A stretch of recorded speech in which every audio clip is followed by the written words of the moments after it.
be seated. Came back strong from lunch. I like it. All right. Sir, you can come back up. We're back on the record. State of New Jersey versus Paul Caneiro, indictment 19-020283. Can I have the appearances of counsel for the record? Good afternoon, Your Honor. Assistant Prosecutor Nicole Wallace on behalf of the state. Thank you, Judge Chris Decker, Assistant Prosecutor for the state.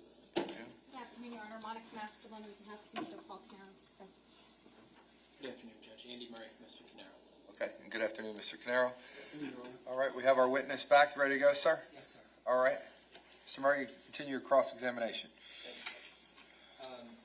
Mr. Weinstein, we had talked a lot about EcoStar, but in terms of the structure of the Square One side of businesses, that was a 90-10 structure in terms of ownership, is that right? Correct. And that was 90% owned by Keith, Correct. 10% owned by Paul. Correct. And if the Duke contract didn't continue, that essentially meant that Square One was out of business. Probably so, yes. I think the way you put it was that over the years, their other customer base had dwindled. Correct. And did it appear to you that Keith had made efforts to revive any of that dwindling business? Not that I know of. I don't know. So basically, when we get into 2018, we're relying on the continuation of this business relationship with Doris Duke to keep going at Square One. Correct.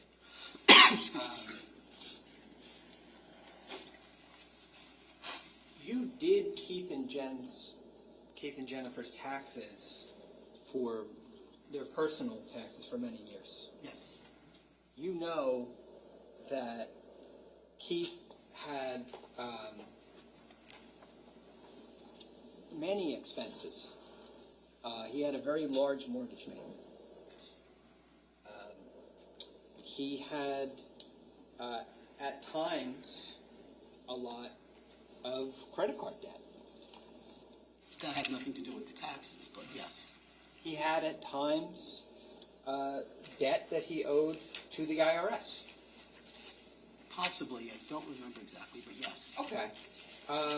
Do you remember talking to the police about Keith's debt to the IRS when you gave a statement? No. You do not? Okay.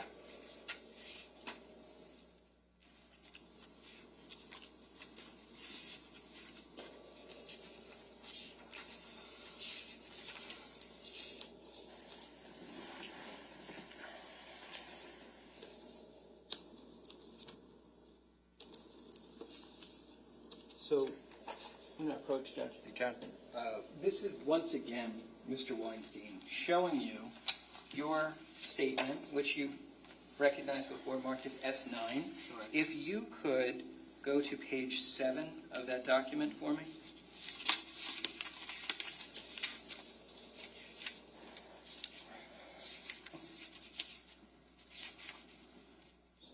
Seven, I guess. Yeah. And when you get to 7, if you could just look at the question on line 4 and the answer on line 7. Yes. Yes. Okay. Yes, okay. Okay, so Keith, when you gave that statement, they asked you if Keith and Paul had IRS debt. Yes. And you specifically talked about Keith's IRS debt, Correct. right? And you estimated that debt to, at a point, be between $60,000 and $80,000. It's there. I must have said it, yes. Okay. Okay. Thank you.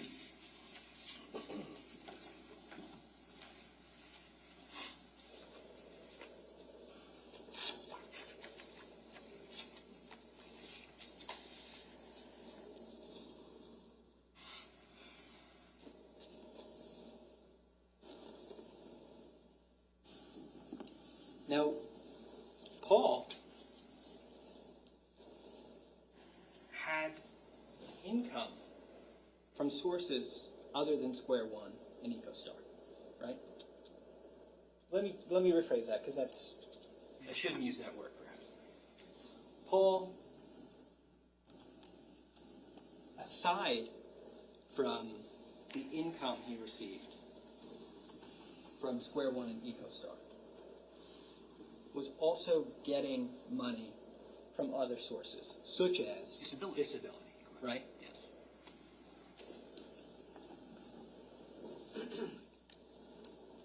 And Keith was not. No, he wasn't. And if Doris Duke went away, and EcoStar and Square One lost that contract, that would totally cut off Keith from making any money. At that point, yes. Yes. But except for EchoStar, which they still were earning money. But correct. Nowhere near what Square One is. That's fine now. But that fact wouldn't have cut Paul off from the other money he was getting from sources such as disability. Correct.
Wanted to clarify one other thing, and I want to show you S12, which you looked at before.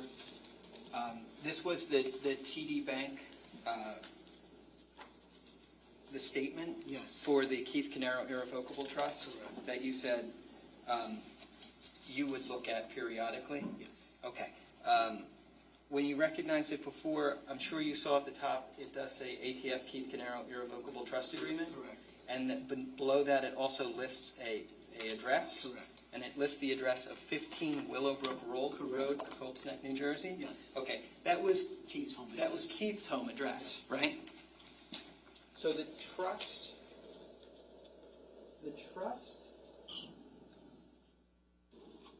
bank statements have Keith's home address on it, Right. correct?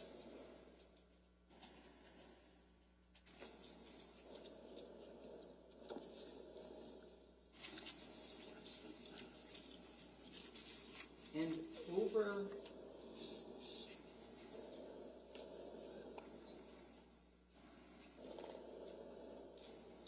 over the years, you remember Keith sending you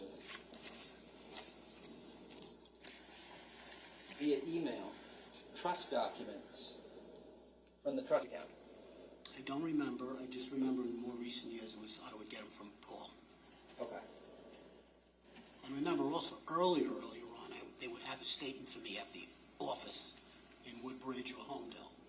So I don't know how they got there, either from Paul, if you're maybe saying Keith. They were at the office when I would go there. So in the later years, well, current years, based on the incident, it would come from Paul. Okay. But you're saying you don't have a specific recollection of getting I don't remember account that statements at from all. Keith? Yeah. Okay.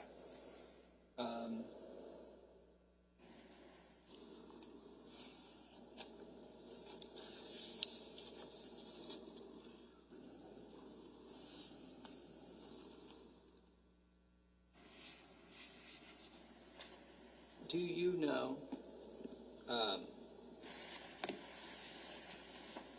so I guess what you're testifying to is the fact that if you picked up the records physically, you don't know who put them there. In the earlier years, maybe they gave them to the bookkeeper there. There were other bookkeepers in the past or whatever, but I don't know how they got to the office. Okay. They were there. Okay.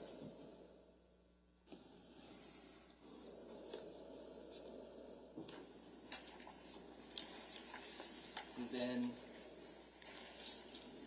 do you remember receiving an email from Keith in February of 2018 with the trust account bank statements attached to it? You do not.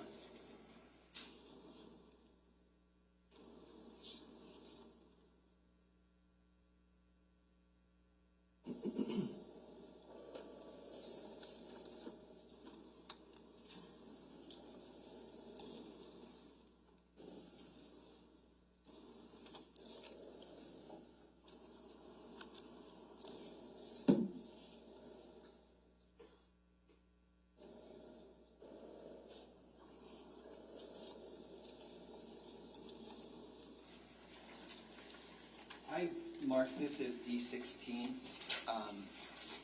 This is an email, correct? Yes. It's from Keith. Yes. It's to you. Yes. It's got, we see it has attachments on it. Yes. We see that there's attachments listed in the file, right? Yes. When we go to those, these are the, Okay.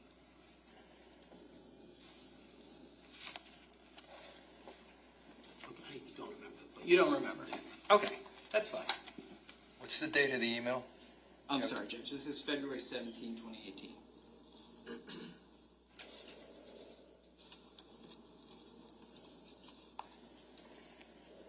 So, you'd agree with me that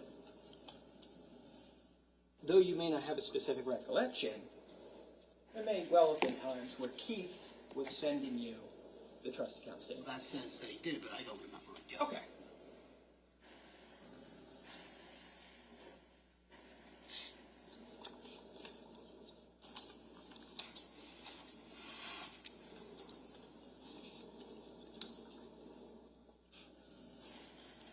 Another issue I just wanted to go back to very briefly with you was this issue about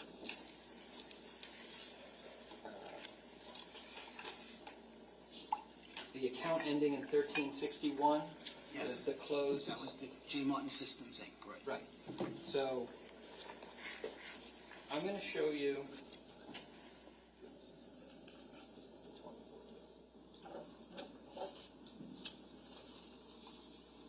Just going to show you what I marked as D41.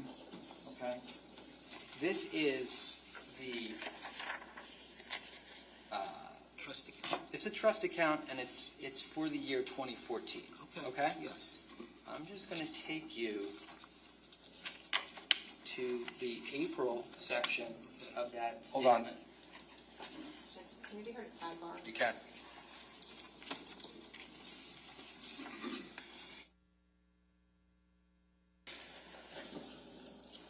Sorry. I'm going to, just so that the jurors know, I'm going to sustain the objection based upon what we just talked about, but I'm going to let you ask whatever question you want to ask right now.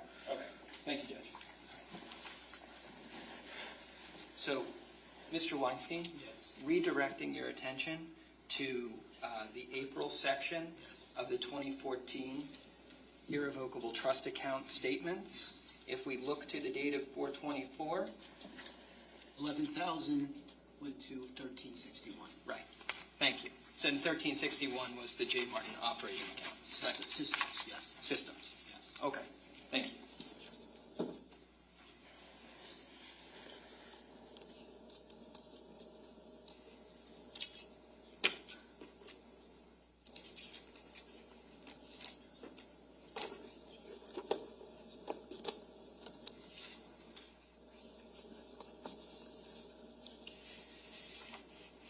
You mentioned that after November of 2018, into December of 2018, let's say, you had some dealings with Tiffany Rivera, right? And you had also some dealings with Paul Caneiro? Yes. And did those take place at the Asbury Park office? Yes. Okay. And was it your understanding at that point in time that with Keith now, I'm trying to remember if it was then or after that, but I do remember meeting in Asbury Park. I can't really remember for sure if it was December, but I do know at some point in time I was trying to figure out what their plan was. okay, it's certainly after November 20th of 2018. Yes. And Corey is involved at that point in time in administrating the businesses. Well, his father actually, Cesar Caneiro, was, I believe, the executor or the administrator or whatever, and Corey was trying to assist his dad. Prior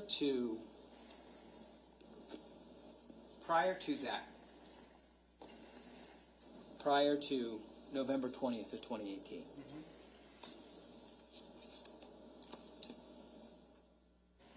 you would never see Corey at the businesses, correct? Years ago, he was working there, but no. When you say years ago, I can we can't- clarify that? Yes. It was a number of years. He was working there for a short period of time. Short period of time, Yeah, and then he wasn't. That I can't remember. less than a year. Probably a year, something like that. Less than You don't have a recollection of how many years ago that was?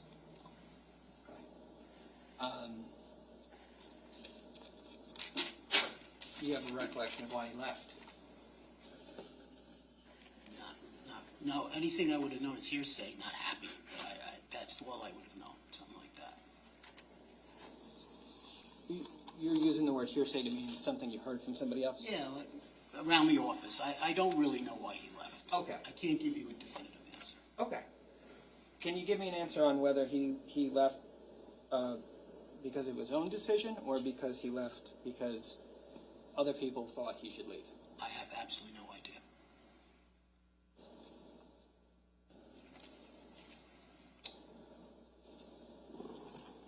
EcoStar is placed into the hands of a receiver you testified about, right? The receiver who... I think everything, yeah. Yeah. The relevance of this, Judge. I'm sorry? Relevance. This is after the fact.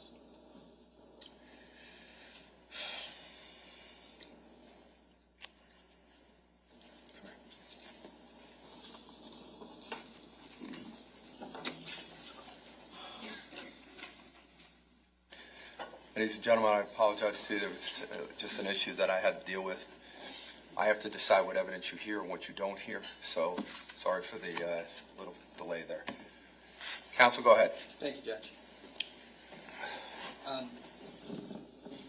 Are you aware of the fact of whether EcoStar was sold in the years after 2018? Yes. Are you aware of what year that occurred in? Yes, I do. And what year was that?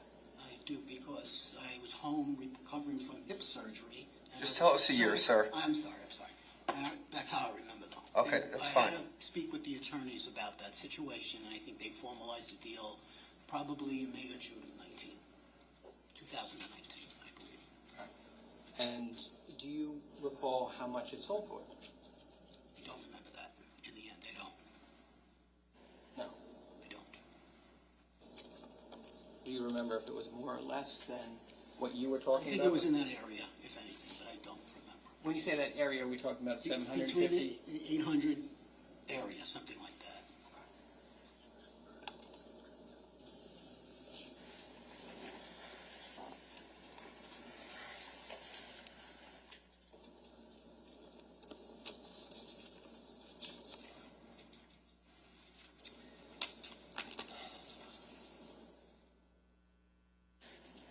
I'm sorry, just one moment. Sure.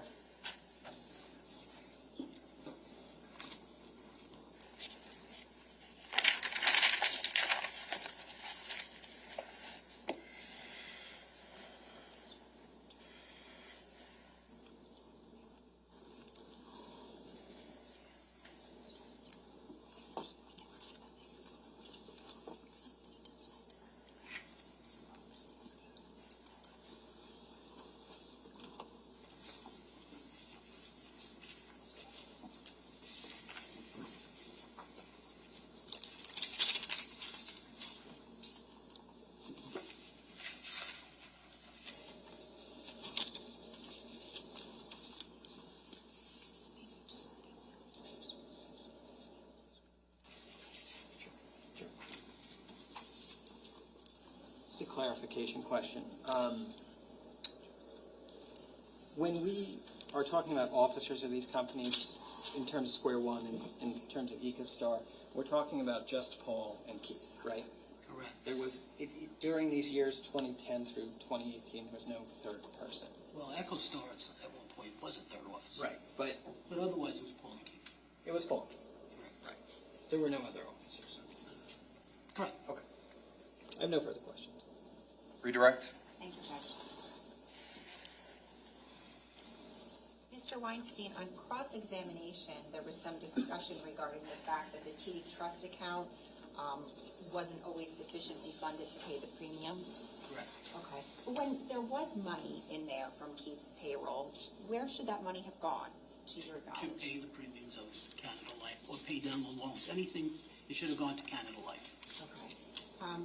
In terms of the bank statements, there was some discussion about whose address was on the TD bank statements.